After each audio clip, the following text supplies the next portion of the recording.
Таму мне падабаецца, што вось гэтая таямніца тут захоўваецца. У скандынаўскай міфалогіі вельмі шмат таямніцаў, якія немагчыма раскрыць. Гнеўная хмара скросна выходзіць, смерць прадракае воем у сечы. З дзідаў сталёвых чом мы тканіну, шэрыя ніткі мы афарбуем брэхам чырвоным рандавы разгубы. Адным з самых папулярных сюжэтаў для кальдычнай паэзіі з'яўляецца рыбалка Тора, калі ён выправіўся з веліканам Хюмерам у чоўніку у мора і потым начапіў на кручок бычыную галаву і выцягнуў змею Йормунганда.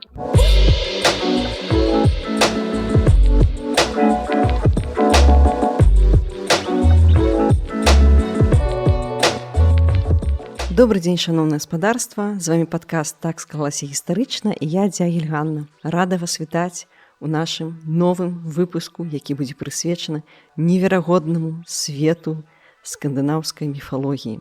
Гэты выпуск створаны пры падтрымцы онлайн-гіпермаркета 21 век Бай. У сярэдзіне выпуска вас чакае спецыяльная рубрыка, дзе мы абмяркоўваем розныя цікавосткі з паўсядзённай побытавай гісторыі Беларусі не толькі. А ў гасцях сёння у нас праваднік скандынаўскай міфалогіі ў беларускія рэаліі, ў беларускую культуру, кандыдат філалагічных навук, перакладчык Евген Папакуль. Вітаю, Евген. Прывітанне, вельмі рады прысутнічаць сёння у вас. Гэта навіна, такая не самая гарачая, да, але, здаецца, значная. Вы пераклалі, напэўна, самы вядомы скандынаўскі эпас, які з'яўляецца кладзезем, напэўна, самым поўным зборнікам скандынаўскай міфалогіі на сённяшні момант. Што вы пераклалі? Я пераклаў 2 зборнікі Эды. Эда, увогуле, што гэта такое? Гэта бренд, гэта такая, скажем, гандлёвая марка, якая аб'ядноўвае ў сабе некалькі зборнікаў, насамрэч іх не 2, а значна болей. Я трошкі пазней пра гэта раскажу. Але гэта наша крыніца галоўная нашых ведаў па міфалогіі і па паэзіі эдычнай і скальдычнай.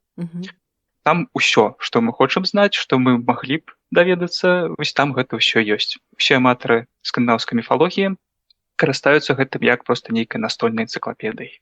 Так, прычым, што вось нейкія вобразы са скандынаўскай міфалогіі, яны вельмі моцна ўвайшлі ў масавую нават культуру. Я ўжо не кажу пра нейкія архетыпічныя рэчы, там Локі, Тор, молат Тора, Одзін і гэтак валькіры. Гэта калі нават у сучаснай масавай культуры, а калі не масавую культуру, то ўвогуле можна закапацца. Напэўна, усе гэта ведаюць. Да?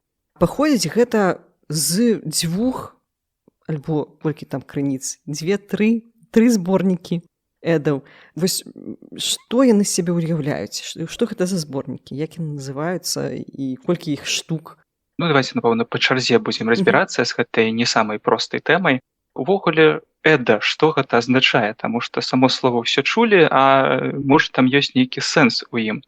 Да гэтага часу ніхто не ведае гэтага пэўна. Ёсць шмат розных падыходаў, ёсць шмат розных версій. Паводле першай версіі эда можа азначаць паэтыку, хаця ў той жа час ніводным слоўніку, ніводным тэксце не зафіксаванае гэтае значэнне. Паводле другой версіі эда гэта скажоная назва хутара, на якім вырас Снорри Стурлусон, аўтар аднаго са зборнікаў. Хутар называўся Отці, але, ці можна так вось даверыцца, што праз не так шмат часу настолькі скажоная стала назва, трэба падумаць. Яшчэ адно значэнне, якое сустракаецца ў тэкстах, слова эда перакладаецца як прабабуля. Чаму гэты зборнік названы, магчыма, прабабуляй, таксама ніхто не скажа.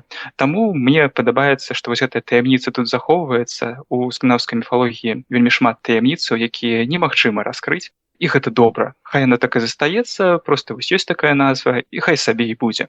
Бок назва азначае саму сябе. То есть эда гэта эда атрымліваецца. Гэта эда. Так, яно самадастатковая з'ява і нічога болей не трэба.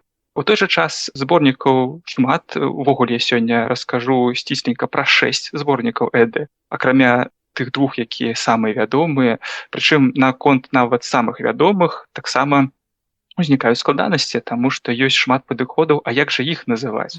Самы распаўсюджаны на сённяшні момант і самы актуальны падыход гэта называць іх паводле арганізацыі тэксту. У адным зборніку болей паэзіі ён называецца паэтычная эда, у другім болей прозы ён называецца празаічная эда. У той жа час можна сустрэць яшчэ і састарэлы падыход старэйшая малодшая эда. Ён быў найболей распаўсюджаны у савецкі час і улічваючы, што пераклады былі толькі на рускую мову тады, то гэты падыход быў найболей распаўсюджаны. Ёсць яшчэ падыход найменей гэтых зборнікаў па аўтарстве. То бок паэтычная эда, яе прыпісваюць аўтарству Сэмунда Мудрага, хаця ніводнага доказу гэтага няма, але можна сустрэць такое найменне як Сэмундава эда. І другі зборнік празаічная эда. Гэта аўтарства Сноры Стурласана, то бок эда Снора Стурласана або Снорава эда. Ласка, 3 варыянты, хто якім хоча, той карыстайцеся такімі. Асабіста я выступаю за тое, каб у беларускамоўным літаратуразнаўстве выкарыстоўваць тэрміны паэтычная і празаічная эда як самыя распаўсюджаныя на сённяшні дзень у заходняй Еўропе, Скандынавіі, ЗША і гэтак далей. Але вось у гэтых зборніках паэтычнай, празаічнай, там у паэтычнай эдзе ёсць і проза, я так разумею? Канешне. А ў празаічнай ёсць і паэзія. То бок там... Там справа тым, проста ў паэтычнай болей паэзіі за прозу і наадварот. Увогуле, гэтыя зборнікі настолькі звязаныя адзін за адным, што там вельмі цяжка іх неяк аддзяляць. Вось тут вось адно, тут вось другое. Таму што Снора Стурласон цытуе вельмі шмат твораў з паэтычнай эды. І некаторыя рэчы немагчыма нават зразумець у паэтычнай эдзе, калі не пачытаць тлумачэнне Снора Стурласана. Менавіта таму вось яны наогул ішлі не асобна неяк, а цэлай серыяй у беларускамоўным перакладзе. Таму што гэта было лагічна ўзяць увесь масіў тэкстаў і каб вось маглі чытачы з гэтым пазнаёміцца. Так, у беларускамоўным перакладзе колькі ў нас зборнікаў атрымліваецца? 4. Гэта якія? 4. Гэта 2 тамы, падзеленая паэтычная эда на песні пра багоў, песні пра герояў, асобна эда Снора Стурласана і яшчэ дадатак, я думаю, што ён будзе невялічкі, калі яго планаваў, атрымаўся вялікі дадатак, гэта эда забытыя песні. А ўсяго 6? Так, на працягу гісторыі ўсяго іх было 6, і я магу ў храналагічным парадку расказаць, што там за чым узнікала. Першы зборнік па часе узнік у 13 стагоддзі, гэта паміж 1222 і 25 гадамі. Гэта празаічная эда Снора Стурласана. Хутчэй за ўсё, ён напісаў прынамсі адну частку да яе.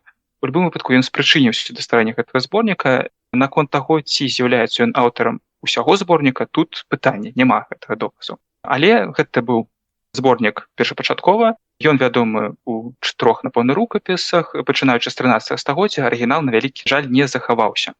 Наступны храналагічны зборнік – гэта якраз такі паэтычная эда. Ён быў створаны ў 1270-х гадах, але самы цікавы факт, што да 1643 года пра гэты зборнік не было нічога вядома. Яго знайшлі толькі вось у 17 стагоддзі, прычым ужо пасля, напрыклад, нашага статуту Вялікага княства.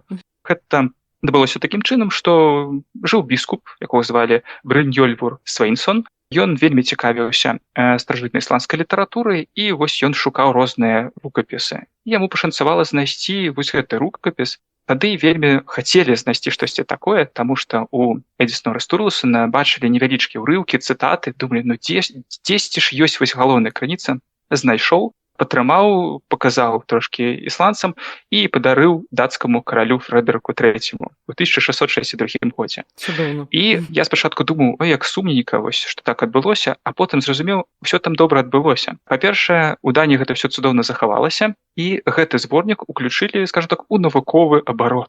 Яго выкарыстоўвалі. Не проста ён там ляжаў дзесьці на паліцы, пыліўся, усё там было добра. Калі я трошкі пазней да яго яшчэ вярнуся, таму што на нейкі час ён так знік з увагі, і ўсё ж такі болей папулярная была эда Снора Стурласана. У 1607-9 гадах у гэты перыяд узнікла 3-я эда, якая мае назву Лаўвас эда, альбо эда Магнуса Олаўсана. Ягонай мэтай было стварыць штосьці кшталту энцыклапедычна перапрацаванай або сістэматызаванай эды Снора Стурласана. Ён некаторыя часткі адтуль выкінуў цалкам. Гэта, напрыклад, пералік памераў. Складаная частка для разумення, там пералічваецца каля 100 літаратурных вершаваных памераў, колькі-то павінна быць націскаў, складоў, колькі павінна быць алітэрацый і гэтак далей. Вельмі часта наогул эту частку і выкідваюць і не перакладаюць. Вось. А ён, напрыклад, узяў стылістычныя прыёмы, якія апісвае Снорри Стурлусон, гэта складаныя метафары, кенінгі і паэтычныя сінонімы хейці, і размясціў іх у алфавітным парадку, яшчэ і тэматычна. І менавіта гэтая Лавас Эда была найболей папулярнай. Ось з ёй болей за ўсё працавалі ў свой час. Напрыклад, у трошечки пазней, 1665 годзе, датчанін Педер Хансен Ресен склаў свой зборнік, называецца ён Эда Ісландорум. Мы не будзем яго разглядаць як асобны зборнік, але чым ён адметны, упершыню там былі перакладзены некаторыя часткі. Вось. І там былі уключаны паэтычныя часткі, і яны былі перакладзены на лацінскую мову і на дацкую. То бок вось ён пачатак гісторыі перакладаў Эды. У 1680 годзе, уже трошечки пазней, але ўсё адно гэта 17 стагоддзе, мы бачым, для гісторыі Эды гэта вось самы такі залаты час. Выходзіць Эда Аблангата, доўгая Эда. І яна адметная не толькі тым, як яна выглядае, тому што яна каля 10 сантиметраў у шырыню і 33 сантиметры ў даўжыню. Яна вельмі доўгая. Рэальна доўгая. Яна доўгая, і там вельмі класная ілюстрацыя, таму што такі фармат дазваляе намаляваць ясень Ігдрасіль і, напрыклад, сусветнага змея Йормунганда у натуральную велічыню, хацеў пажартаваць, але амаль што. Вось. І там вельмі цікавы змест. Мы бачым, наколькі панятак Эды мае мала канкрэтыкі, туды можна аднесці ўсё, што захочацца. Таму што ўключылі ў гэтую Эду, аўтарства мы не ведаем, на вялікі жаль, там ёсць часткі з Эды Снорри Стурлусона, там ёсць трошачкі паэзіі ўжо з паэтычнай Эды, там ёсць хрысціянская літаратура, напрыклад, эдычная паэма «Песня пра сонца», там ёсць іронічная паэма, там ёсць скальдычная паэзія, і там ёсць нават творы аўтарства Хатлігреймура Петерсона. Гэта вядомы ісландскі паэт, і, напрыклад, у ягоны гонар названая галоўная царква ў Рэйк'явіку Хатлігреймскіркja. Бадай што ўсе бачылі гэты фотаздымак, прынамсі. Вось, гэта такой велізарны такі сабор. Вось, то бок змест там ужо вельмі адрозніваецца ад тых вось зборнікаў, да якіх мы першапачаткова прывыклі звяртацца. Пасля гэтага ідзе актыўны пераклад, ідзе вывучэнне гэта ўсяго, пачынаючы з 19 стагоддзя, там з эпохі рамантызму ўсё гэта перакладаецца. І ў 1903 годзе узнікае новая рэч, новая з'ява, такая штука, як меншая Эда, Эдіка Мінора. Стварылі спачатку зборнік свой першы немцы, Андрэас Хойслер і Вільхельм Раніш.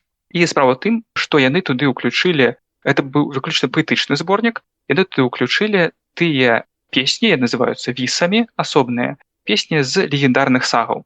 То бок тое, што не ўваходзіць у паэтычную Эду, але мае непасрэднае дачыненне, стылістычна вельмі падобна, яны ўключылі гэта якраз такі в якасці асобнага зборніка ўсе гэтыя вось творы. А адкуль яны іх узялі? Легендарных сагаў. Сагаў захавалася велізарная колькасць ісландскіх.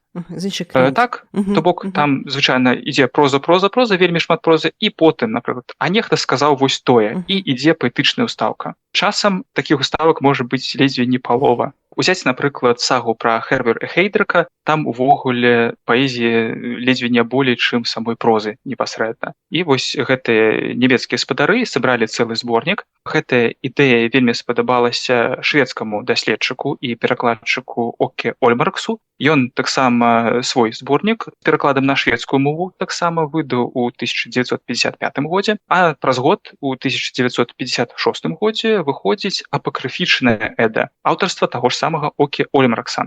Ён вырашыў пайсці яшчэ трошкі далей і не абмяжоўвацца іншымі крыніцамі, а ўключыў у гэты зборнік у асноўным фрагменты і рэканструяваныя творы. То бок, каб ахапіць абсалютна ўсю паэзію, якую толькі магчыма. А першапачаткова Эды, яны на якой мове былі створаны?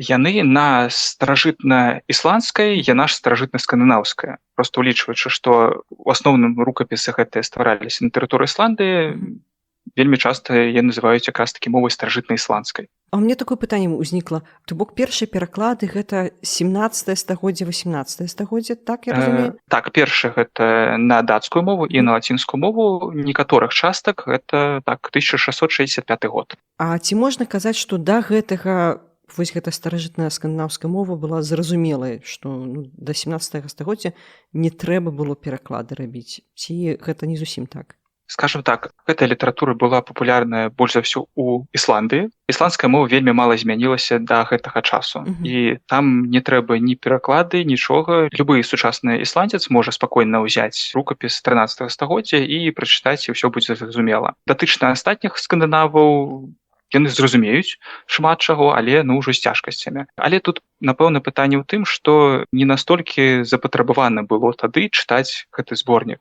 То бок пасля ўжо, напэўна, 18, хутчэй за ўсё 19 стагоддзя, вось тады гэта ўся зацікаўленасць да гісторыі, да свайго мінулага, да, як тады лічылася, варварскага ўсяго. Яно было папулярным, і вось тады пачалася актыўная перакладчыцкая дзейнасць. Зразумела.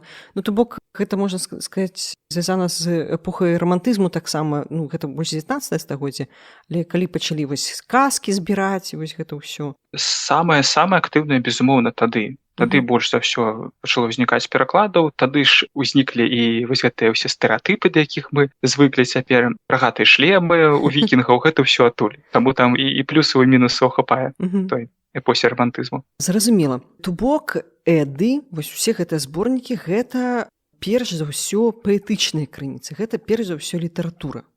Так? І я так разумею, што перш за ўсё гэта міфалогія, спевы нейкія, гісторыя цікавы пра герояў, пра пачвараў, пра там ўсё такое. А ці ёсць нейкія гістарычныя рэаліі альбо адлюстраванне нейкіх гістарычных падзеяў у гэтых зборніках паэтычных? І ці можна іх там знайсці? І што ўвогуле можна сказаць пра Эды як пра гістарычныя крыніцы? Вельмі добрае пытанне. Наколькі можна разглядаць Эды ў якасці такой вось сур'ёзнай гістарычнай крыніцы, гэта пытанне, напэўна, ўсё ж такі да прафесійных гісторыкаў, таму што хтосьці знойдзе аргументы і за, і супраць. Я б сказаў, што Эда гэта ўсё ж такі мастацкае перасэнсаванне, у тым ліку і рэальных гістарычных падзеяў. У дадзеным кантэксце я, напэўна, прывёў бы невялічкі урывак у якасці ілюстрацыі.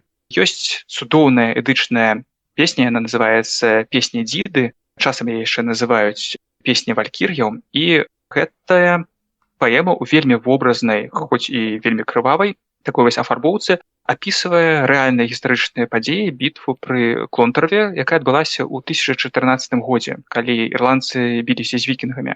І нягледзячы на тое, што вікінгі там займелі паразу, можна паслухаць і паглядзець, наколькі яны не асабліва зважалі на гэтую самую паразу, і як яны змясцілі акцэнт, і потым мы з вамі абмяркуем, і ці можна гэта разглядаць як гістарычную крыніцу.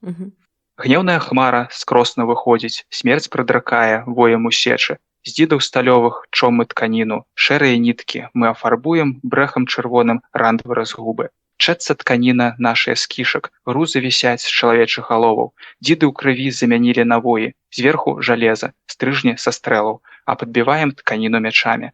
Чом мы без спыну, дзідаў тканіну, прагнуць змагацца мужныя воі, конунгаў сечы мы абаронім, будзем абраных з бітвы выносіць. І вось у такім вось выглядзе і працягваецца ўся гэтая песня, хаця заснаваная на гістарычнай крыніцы. Вось наколькі тут праўдзівага можна знайсці, гэта пытанне. Усё ж такі гэта вельмі такія рэчы перасэнсаваныя, вельмі моцна па-мастацку перасэнсаваныя, хаця ў аснове, безумоўна, рэальныя падзеі. Адразу прыходзяць думкі пра бітву на Немізе, да? Вельмі падобныя ёсць вобразы, так. Адзіныя там болей там цэпамі малоцяць, а тут як бы аналогія з ткацтвам. Яны нібыта ткуць гэтую самую сечу, атрымліваецца вось так вось трошкі так. Па меншай меры гэта прыгожа. Гэта прыгожа па-свойму, канешне. Мы гаварылі пра тое, што з'явілася з 19 асабліва стагоддзя шмат перакладаў на розныя еўрапейскія мовы скандынаўскай вось гэтай паэзіі Эдаў. А што наконт усходняй Еўропы ў цэлым, альбо ў прыватнасці Беларусі? Што з беларускімі перакладамі? Пачну, напэўна, з нашых суседзяў, таму што трэба паглядзець спачатку, што ў іх робіцца, а потым ужо перайдзем да нас. Першыя спробы перакласці, гэта былі таксама частковыя нейкія паэмы. Гэта быў пераклад самага пачатку 19 стагоддзя на польскую мову, прычым вядомая асоба гэта зрабіла, гэта спадар Лялевель. Вось, які таксама мае дачыненне. Яахім Лялевель? Так, гэта ён самы. Вось ён паспрабаваў там нешта перакласці. Я, на вялікі жаль, не знайшоў, каб можна было пачытаць, але спробы тады ўжо былі, і гэта ўжо вельмі даўно. Што датычыцца астатніх нашых суседзяў, была такая сумная насамрэч сітуацыя, што мы ледзьве не апошнімі засталіся, хто не перакладаў эды. Адзінае, пра каго я не знайшоў інфармацыі, гэта ці ёсць пераклад на латышскую мову. Усе астатнія мовы ёсць, і некаторыя ўжо вельмі даўно. Таму трэба было гэтую сітуацыю выпраўляць і брацца за поўны беларускамоўны пераклад. Калі толькі пачыналася праца, трэба было прадумаць, безумоўна, канцэпцыю, як гэта ўсё будзе выглядаць. Бо мне, напрыклад, не вельмі падабалася, што вось ёсць проста паэтычная эда, проста празаічная, і трэба было нават падумаць, якія найменей браць, таму што ўсё ж такі болей распаўсюджаны падыход это старэйшая, малодшая эда, прынамсі так яшчэ савецкага часу ідзе. Але тады нарадзіўся цікавы такі варыянт, як мне падаецца, выдаць трохтомнік. Гэта 2 тамы паэтычнай эды, які б называліся «Эда. Песні пра багоў», «Эда. Песні пра герояў» і «Эда Сноры Стурласона». Чым мне яшчэ падабаецца вельмі гэты падыход, дык тым, што тут удалося цалкам пазбавіцца ад азначэння перад словам «эда». То бок мы пакідаем толькі вось гэту саму назву, гэты вось сам брэнд літаратурны, і потым даем такія проста вызначэнні, а што ж там будзе ўнутры. Але аказалася так, што 3 таму малавата, і праз нейкі час з'явіўся яшчэ і 4, які назвалі «Эда. Забытыя песні». А ваш пераклад увогуле першая спроба перакладу на беларускую мову? Да гэтага была перакладзеная адна паэма, дакладна ведаю, это «Прароцтва Вёльвы», перакладчык Ігор Кулікоў. Вось астатніх перакладаў я вось не чуў пра іх, інфармацыі не знайшоў. Тое, што цалкам эда не перакладалася, гэта дакладна. А з якой мовы вы перакладалі? Я перакладаў з арыгіналу са старажытнай ісландскай мовы. Таму большую частку гэтай ўсёй працы перакладчыцкай спачатку займала тое, каб зрабіць падрадкоўны пераклад. І проста з ім потым ужо працаваць і яго рабіць паэтычным, чытальным, і каб было зразумела гэта ўсё. То бок гэта нетрывіальнае пытанне, таму што часам з'яўляюцца розныя пераклады, а потым глядзіш, там пераклад з англійскай мовы, альбо там з больш вядомых моваў. У дачыненні да эды, на вялікі жаль, гэта часта здараецца, і вельмі часта бяруць пераклады пачатку 20-го стагоддзя англамоўныя. Гэта адразу бачна па некаторых памылках, якія проста потым вось качуюць з аднаго перакладу ў іншы. Таму на адну страфу можна паглядзець, і адразу будзе зразумела, што гэта пераклад не з арыгіналу, а з ангельскай мовы. А скажыце, калі ласка, вось як перакладчык, як філолаг, чаму важна перакладаць менавіта з мовы арыгіналу? Чаму не перакладаць з англійскай мовы, умоўна кажучы, гэта не окей? Таму што любы пераклад гэта вельмі суб'ектыўнае бачанне таго тэксту, з якім працуеш. І калі перакладаць з ангельскай мовы, то ці шмат там застанецца ад арыгіналу. Паверце, некаторыя строфы перакручваюць перакладчыкі такой ступені, што часам глядзіш і думаеш, а дзе там арыгінал? Што там засталося? Таму заўжды трэба перакладаць выключна з арыгіналу. Гэта таксама дае магчымасць адчуць сам тэкст. Таму што адна справа паглядзець, як ён выглядае па-ангельску, а зусім іншая, калі яго пачытаць старажытна-ісландску, а яшчэ лепей паглядзець адсканаваныя зборнікі, яны ўсе адсканаваныя, я глядзеў, як яны выглядаюць. Гэта і матывуе, і натхняе, і наогул ты разумееш, вось што робіш карысную патрэбную справу, і гэта сапраўднае тое, што ты робіш, а не пераклад перакладу. Тады можна проста дайсці да таго, гэта, ведаеце, як у Google перакладчыку, з адной мовы на другую, а потым наадварот некалькі разоў. Атрымаецца такое ж самае. Слухайце, а вось такое пытанне. Ўсё ж такі старажытна-ісландская мова моцна адрозніваецца ад беларускай мовы. Наколькі вось магчыма карэктна перакласці, в прынцыпе, на такія розныя мовы, і тым больш паэтычны нейкі тэкст? Ці былі з гэтым складанасці, магчыма? Як вы выходзілі з нейкіх палажэнняў? Так, гэта такое грунтоўнае пытанне, на якое трэба адказаць перад тым, як напрост берася за пераклад, гэта зрабіць цяжка. І мы павінны разумець, што калі мы працуем з настолькі рознымі мовамі, з аднаго боку старажытна-ісландская, з другого боку сучасная беларуская, то мы мусім у любым выпадку чымсьці ахвяраваць. Калі мы кажам пра старажытна-ісландскую літаратуру, там ёсць форма і ёсць змест. Форма – гэта алітэрацыя, то бок у нас павінны ўсе словы пачынацца з аднаго зычнага пажадана, націскі павінны там быць і гэтак далей. Праблемы ўжо тут узнікаюць, бо ў беларускай мове націск можа быць дзе заўгодна. І, напрыклад, ці лічыць алітэрацыяй сапраўднай вось такія радкі. Лавы саломай пазасцілайце – гэта цытата вельмі каротенькая цытатка з песні пра Трума. Нібыта там усе алітэрацыі. Лавы саломай пазасцілайце. Нават «л» усе цвёрдыя. Але гэта ўжо не старажытна-ісландская алітэрацыя. Яна не магла быць у сярэдзіне слова 10. Яна мусіла быць толькі ў пачатку. І я на гэтае пытанне для сябе адразу знайшоў адказ у самым пачатку, што я па большай ступені буду захоўваць змест. Таму што калі захоўваць менавіта форму, а зместа не застанецца нічога. І захаваць форму так, каб гэтая алітэрацыя была падобнай да старажытна-ісландскай, гэта, давайте так, амаль што немагчыма зрабіць. Спрабаваць захаваць і тое, гэта не працуе. Так не атрымаецца. А ўлічваючы, што большасць паэмаў этычных, яны апавядальныя, то бок там нейкая гісторыя, мне здаецца, што варыянт захаваннем зместу, ён болей правільны. Калі атрымлівалася падабраць алітэрацыі, безумоўна, я іх падбіраў. Гэта не азначае, што ў перакладзе я проста ігнараваў іх максімальна. Не. Калі можна, зразумела, я гэта рабіў. Калі не, я захоўваў змест. Так, напэўна, гэта такі кампрамісны варыянт. Усё ж такі змест для нас важней, чым форма. Таму што мы ўсё ж такі хочам даведацца, пра што там апавядалася. Гэта так, і тым больш форма. Калі б у нас была моцная традыцыя алітаратыўнай паэзіі у беларускай літаратуры, тады гэта іншая справа. У нас такога няма. Таму, напэўна, цягнуць форму, якая не характэрная для нашай літаратуры, гэта пытанне, ці правільна гэта, ці няправільна. Хаця ў той жа час хтосьці перакладчыкаў скажа, што наадварот, мой падыход няправільны і трэба захоўваць у першую чаргу форму, гэтую самую алітэрацыю. І яны маюць рацыю, калі ласка, то бок розныя падыходы. Шмат дзідаў зламана на гэты конт, але я абгрунтоўваю свой падыход і атрымліваюся менавіта яго. Пераклад гэта ў прынцыпе заўсёды інтэрпрэтацыя. Нават гэта калі літаральны пераклад, проста падстрочны, гэта заўсёды інтэрпрэтацыя, і два чалавекі могуць па-рознаму перакласці адзін і той жа радок, нават без паэтычных нейкіх нагрузак. Это правда.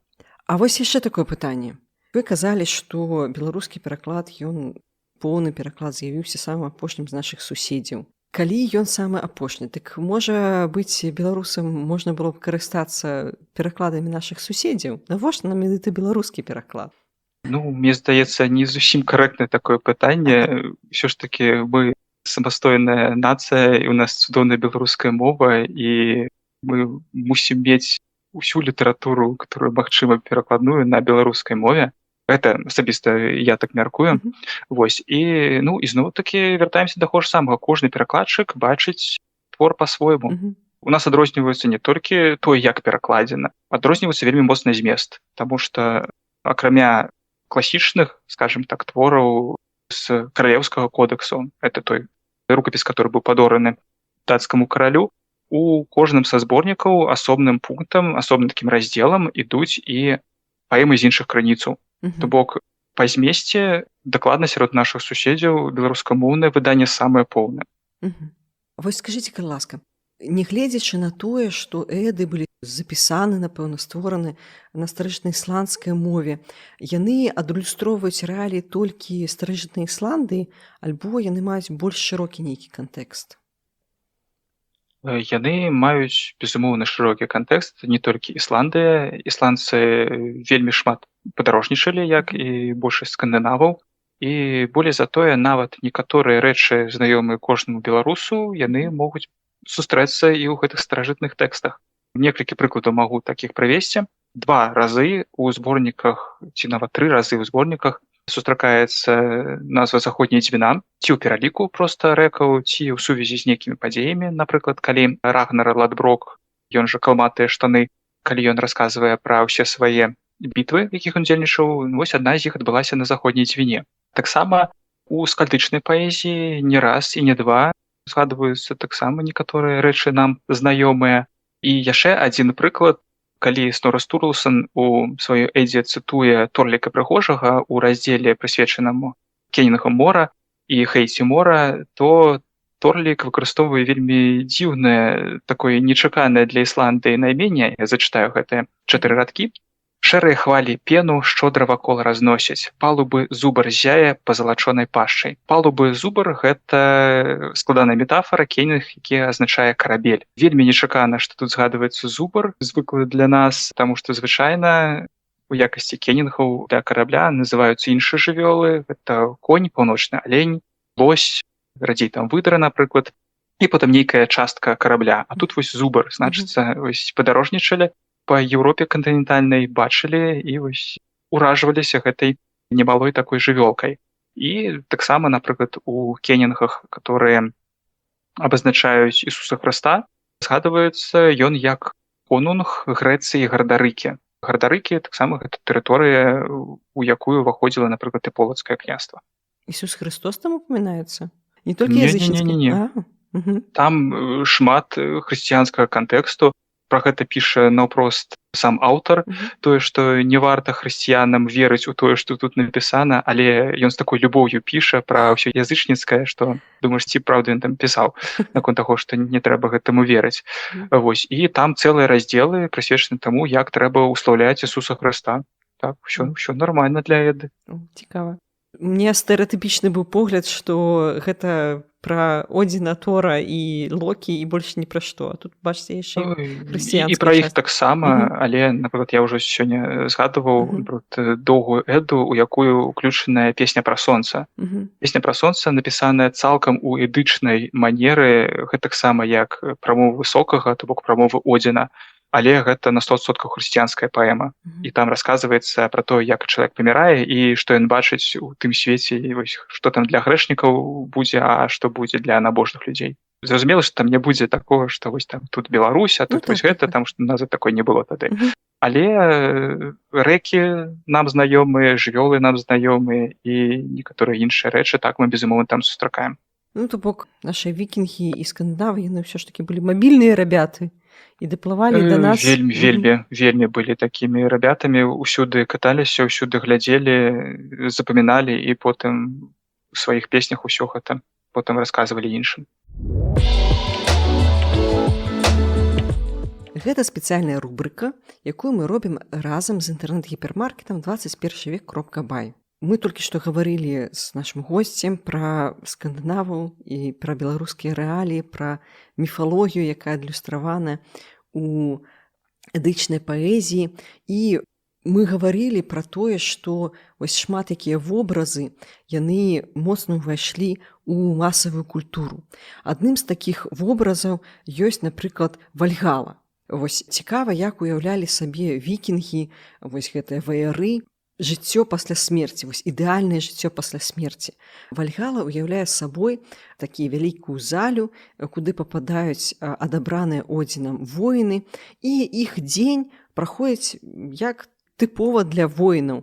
З раніцы яны б'юцца на мячах, забіваюць адзін аднаго, трэніруюцца, потым у іх усё аднаўляецца, рукі-ногі адрастаюць, яны п'юць мёд хмельны ад боскай казы альбо піва і вельмі весела і радасна праводзіць свой час, ажно пакуль не наступіць канец часу, рагнарок. Адным з такіх прызнакаў рагнароку, дарэчы, з'яўляецца тое, што з путаў вырвецца Френрір, гэта воўк, вялізны воўк, дарэчы, сын бога Локі. З ім звязан наступны міф, што вось гэты вялізны воўк Френрір, яго палічылі асы занадта небяспечным, і яны паспрабавалі яго звязаць. Яны зрабілі адзін ланцуг, але воўк яго вельмі лёгка разарваў.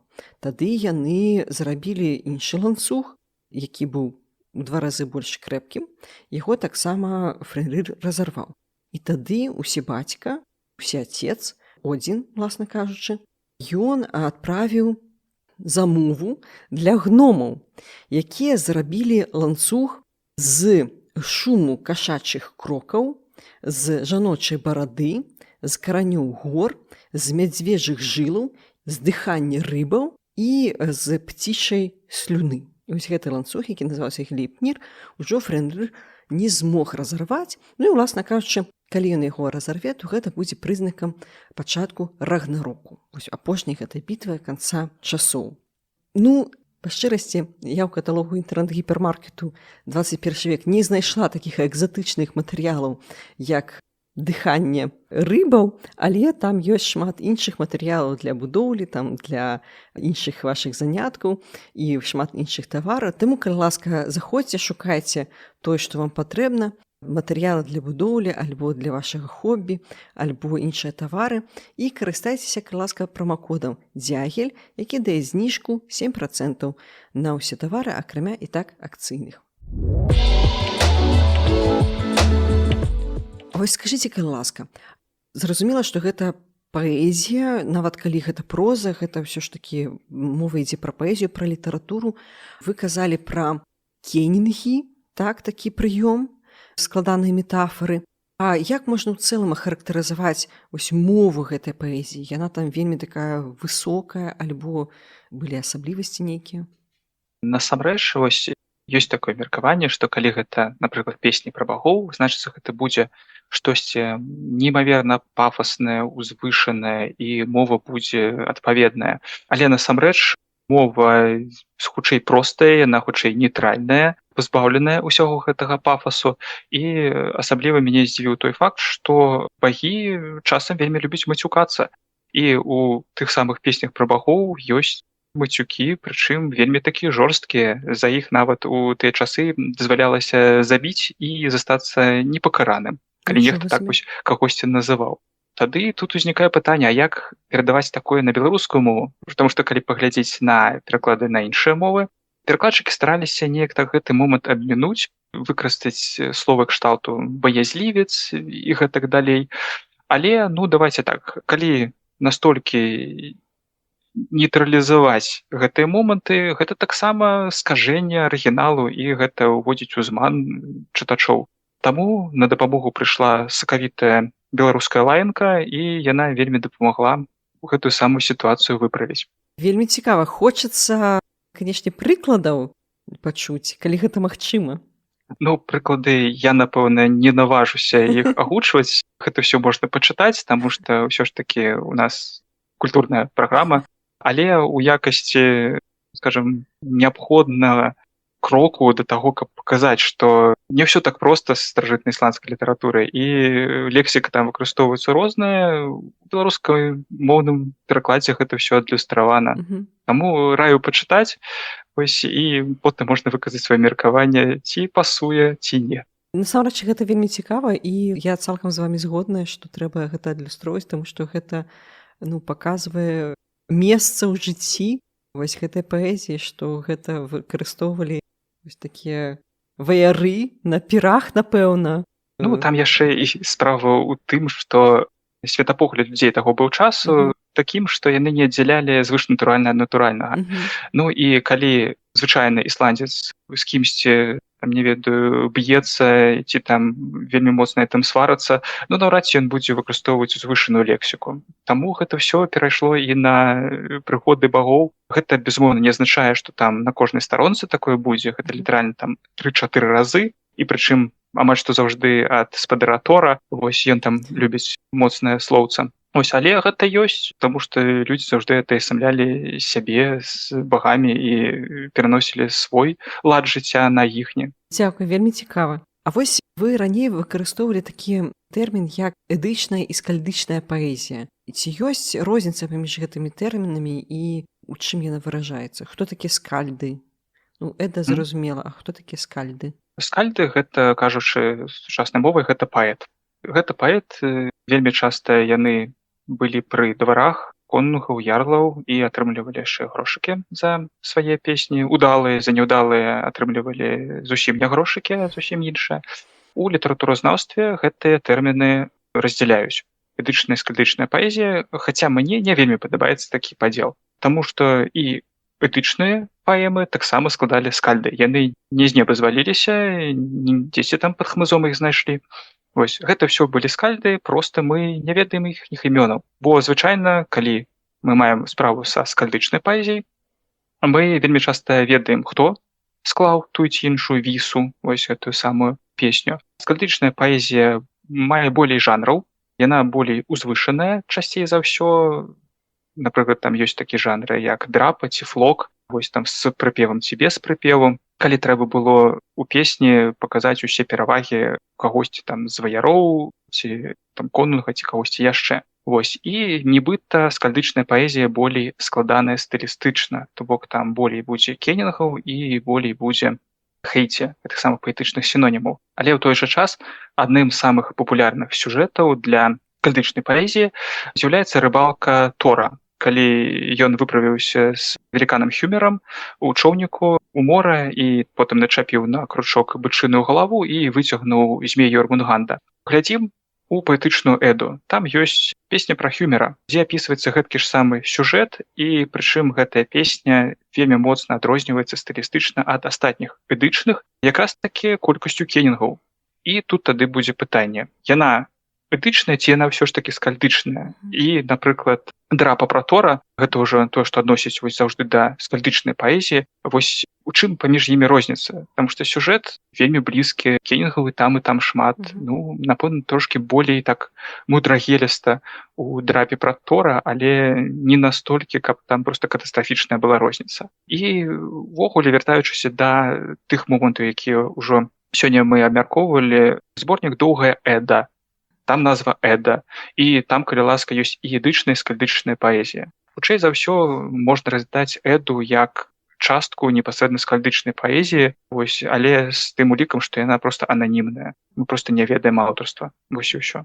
Я стараюся не раздзяляць іх, і таму ў зборнік 4 том «Забытыя песні» увайшла як этычная паэзія, і скальдычная, і некаторыя іншыя яшчэ прыклады. Я правільна разумею, што ў большай ступені вось гэтая паэзія, яна існавала менавіта ў вуснай форме. Альбо яна ўсё ж такі першасна запісвалася, альбо як яна ўвогуле фіксавалася?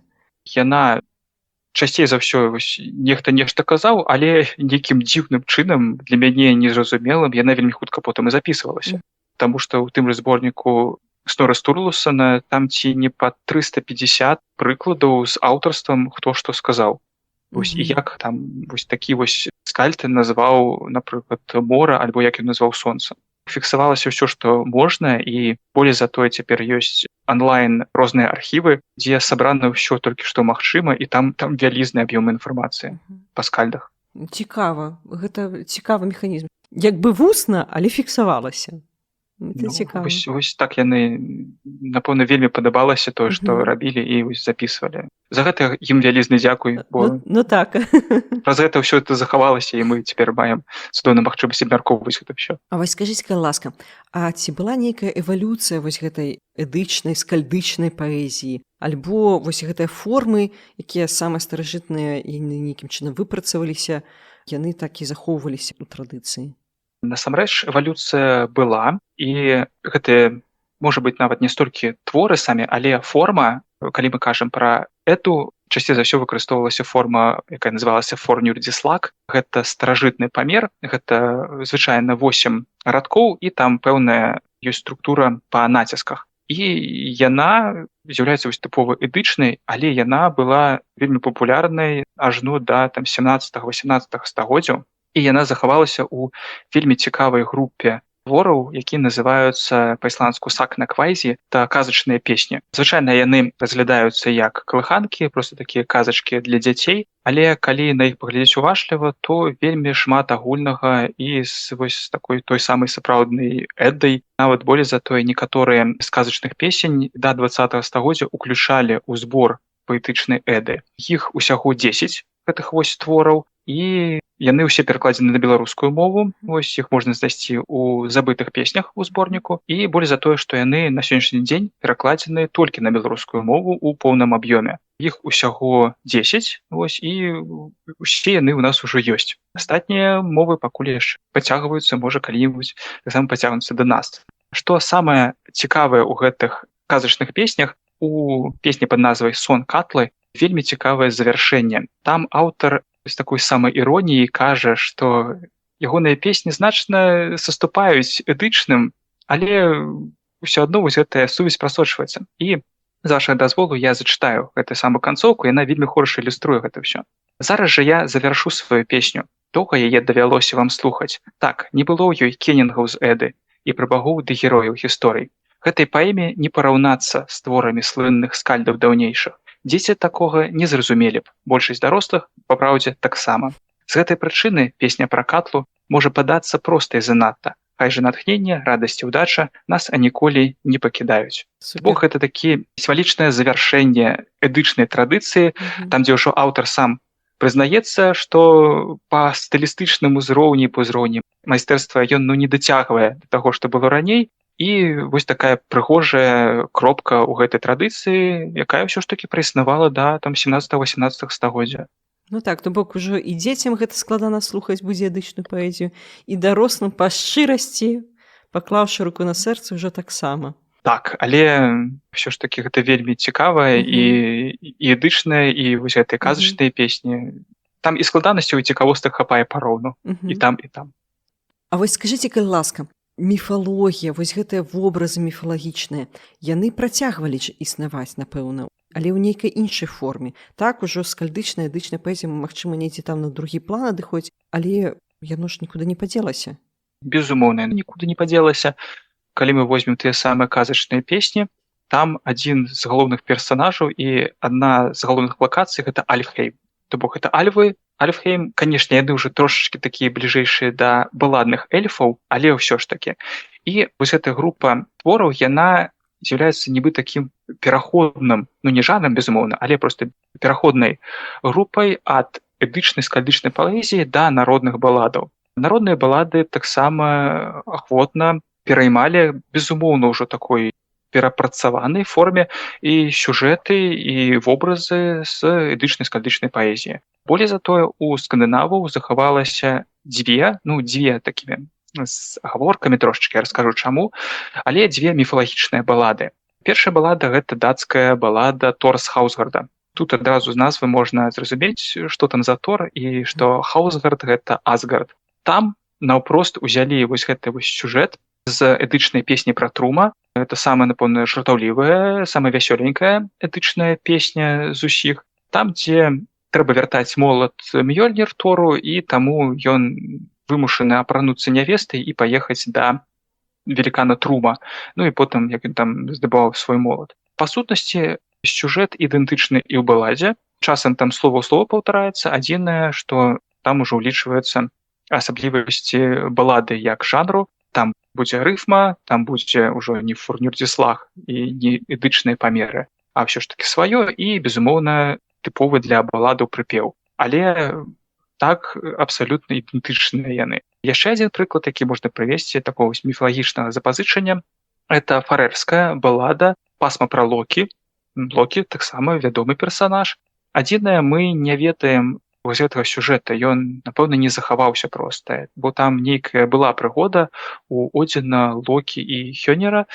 Насамрэч, што там была за прыгода у Одзіна, Локі і Хёнера, мы не ведаем, але яны мусілі выратаваць нейкага хлопца. Вось нейкі сюжэт такі быў, але, на вялікі жаль, ён не захаваўся. Але вось гэтыя дзве балады, гэта балады менавіта міфалагічныя, там, дзе мы бачым непасрэдная пераемнасць ад адной традыцыі да другой традыцыі. І калі ўзяць іншых персанажаў, которые сустракаюцца ў баладах, узяць эльфаў тых жа самых, гэта ўсё ж такі таксама пераасэнсаваныя альвы старадаўнія, якія просто перайшлі вось у такой вось форме. Яны, конечно, змяніліся, і мы наогул не вельмі ведаем, як альвы выглядалі. Апісанняў вельмі мала ў тых самых эдах, але вось яны потым ператварыліся ў эльфаў. Таму сюжэтаў шмат, просто там двэргі, напрыклад, сталі гномамі, нейкія там яшчэ там пачваркі, ўсё гэта ёсць. Смокі таксама існуюць як смок, які захоўваў скарб ніфлунгаў, калі ласка, цмокі ліндурмы, такія вось скандынаўскія, у іх крылы былі невялічкія, але яны лёд не ўмелі. Вось, яно таксама ёсць, это захавалася ўсё. І вы гэта таксама перакладалі? Так, там атрымалася такая цікавая гісторыя, што калі была завершана, я так думаю, была завершаная праца над эдамі, на той момант было выдадзена 3 зборнікі, у мяне проста ляжалі ў стале пераклады баладаў. якімі я пачынаў займацца яшчэ там у 2011 годзе. Потым і дысертацыю я таксама пісаў, прысвечаную баладам, і вось энная колькасць была. Але потым так атрымалася, што спатрэбілася для канферэнцыі маёй жонцы Маргарыце спатрэбіліся цытаты са шведскай балады. Вось Агнеты і Вадзянік, і яна мяне прасіла гэта перакласці, і я вырашыў проста не абмяжоўвацца цытатамі, а пераклаў усю баладу. І тады Маргарыта мне кажа: а давай-ка ты проста збераш тое, што ў цябе ёсць, можа, што можна будзе дадаць, і атрымаецца зборнік. Ну і сказалі, зрабілі, і ў выніку атрымаўся, як мне падаецца, вельмі класны зборнік, 7-моўны, «Каханне і смерць пачвары», прысвечаны скандынаўскім народным баладам пра звышнатуральнае. Там каханне, там трагічны лёс, там змаганне з рознымі пачваркамі, часам гэтым пачваркам дастаецца ад людзей, і нам іх шкада, а не людзей. Там ёсць месца для жартаў, таму атрымаўся вельмі такі самадастатковы, вельмі класны зборнік. Я хочу дадаць, што і зборнікі эдаў, і вось гэты зборнік «Каханне і смерць пачвары», яны зараз у продажы ёсць, і нядаўна для эдаў былі дадатковыя тыражы выдадзеныя, таму, калі ласка, заходзьце ў апісанне, там будуць усе спасылкі, і ёсць магчымасць набыць вось такія сапраўды унікальныя крыніцы, унікальныя літаратурныя помнікі на беларускай мове. Нягледзячы на тое, што шмат чаго перакладзена, шмат чаго уведзена ў беларускі навуковы абарот, культурны абарот, міфалагічны абарот, гэта не ўся скандынаўская літаратура. Магчыма, у вас яшчэ ёсць нейкія планы на будучыню? Так, гэта далёка не ўся, гэта нават там не 1 і не 0,01%, напэўна, да ўсяго, што захавалася. Безумоўна, ёсць вельмі шмат класных твораў, якія хацелася перакласці. Спачатку былі планы замахнуцца на такі рэчы кшталту сагі пра Грэцера. Вось, я вельмі люблю гэтую сагу, гэта моя самая любімая сага. Але яна вялікая па аб'ёме, і я разумею, што, напэўна, улічваючы тое, што яна не такая вядомая, не такая папулярная, як эды, ну, можа, вось усе высілкі, якія трэба будзе ўкласці гэты час, і нервы, і здароўе, яны наўрад ці акупяцца.